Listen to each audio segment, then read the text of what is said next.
Hey guys, Brian Gray, Leaf CEO, and we have a special guest in the office today, Max Duggan. How are you, my friend? How are you doing? TCU alum, national championship game stud quarterback, and future NFL draft pick. You're here in Dallas. You training here? Yeah, so I was out training in Orange County, Southern California. Okay. Came back to DFW area, Fort Worth for pro day, and I'm just kind of hanging out until the draft. Just doing your thing. Sir. Are you nervous? Excited? What are you feeling before the draft? I mean, you never know what's going to happen. It could literally be anything. Yeah, no, I'm excited. You know, you get to go through the process of the combine, pro day, visits, all that stuff. So now this is kind of the, I guess, narrowing it down, getting closer to the draft where things kind of start slowing down a little bit, but, getting excited. What's more pressure? The national championship game, which is huge, or sitting down with team after team knowing that every word out of your mouth is like being hyper-analyzed. They're looking at every expression, every mannerism, because they're trying to determine what kind of leader you're going to, all these things from just a conversation. Does that pressure parallel at all, or is it really like the game's everything and this other part's the easy part? Yeah, I think when you get to meet with teams, it's not really a lot of pressure. I think it's just there's a lot of excitement. You get to meet a lot of new people. You get to learn a lot of new things, and just getting to talk to them, see what they have to say about you. You get to talk to to them and get to know them. I think it's just it's a fun time. The game was pressure, though, right?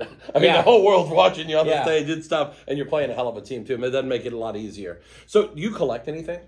Yeah, I did when I was a little, kind of when I got to college, started to get away from it, but I still got a bunch of buddies. My roommates back in college, they were all big collectors, with trading cards. So when they got to find out about this, they were pretty excited. Oh, yeah, I'm sure. They got to be pumped. They're hitting you up already. Oh, yeah. They're like, hey, give me the one-on-ones. I want the rare stuff.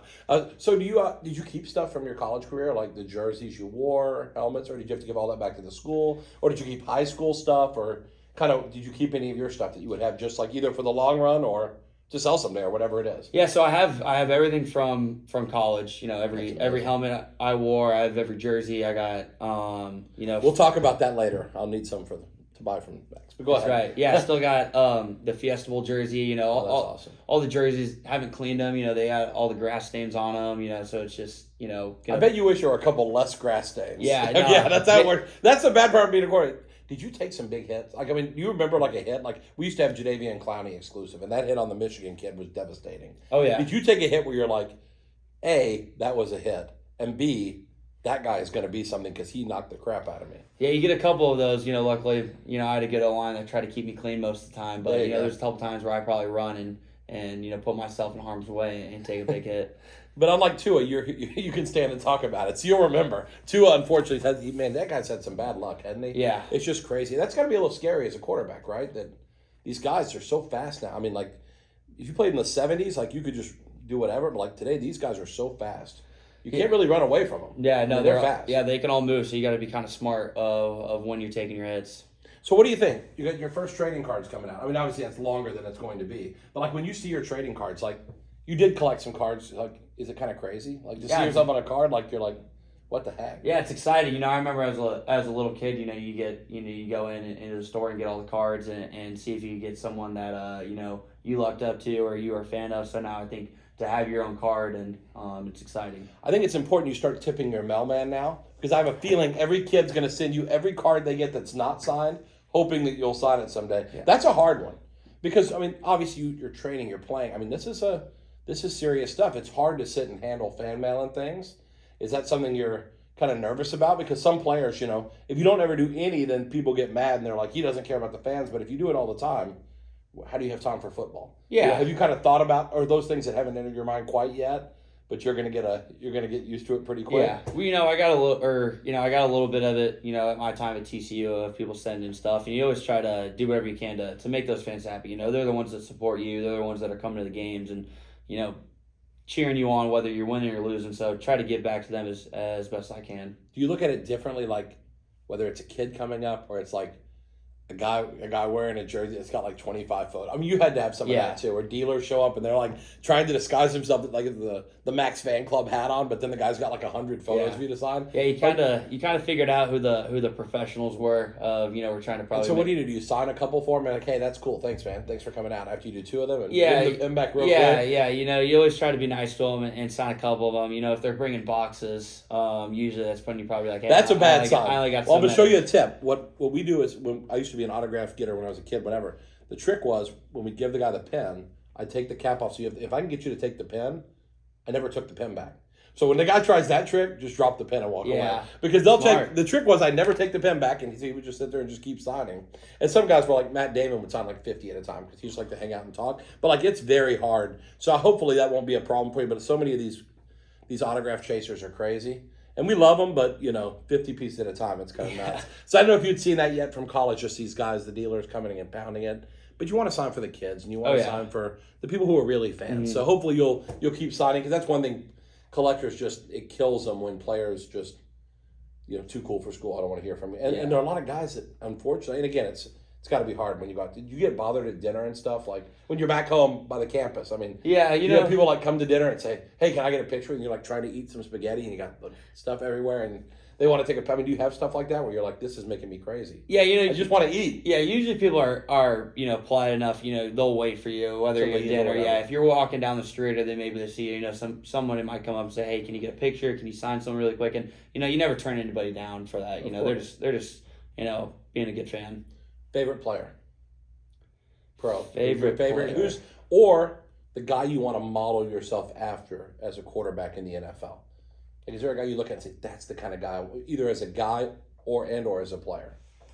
So I grew up, as a little kid, I was a Packers fan. So I grew up watching Favre and Rodgers and, Donald Driver, Jordy Nelson, all those guys. So I don't know if I have a favorite player, but those were always the guys you like the Packers? Yeah, I always grew up watching them compete and watching them go through their successful careers. And, once you kind of get to college, you kind of get away from rooting for teams now. You're rooting for guys that you played with and things of that sort. But those are kind of the guys that I watched. Do people ever compare you to like Andy Dalton or throw up Andy Dalton, the TCU guy, and you get a lot of that? Like people say, "Oh, you could be the next Andy Dalton," or he had a great career. That's a good name, especially around the TCU. Oh yeah, he's a legend to be known about. Yeah, obviously it's the red hair always gets thrown in there. I wasn't thinking that way, but I was thinking more. He's the most famous TCU. Oh yeah, and he's quarterback. We have LaDainian also, but he's on the Mount Rushmore of TCU, and what he's been able to do in his career and keep going right now in the NFL is pretty spectacular.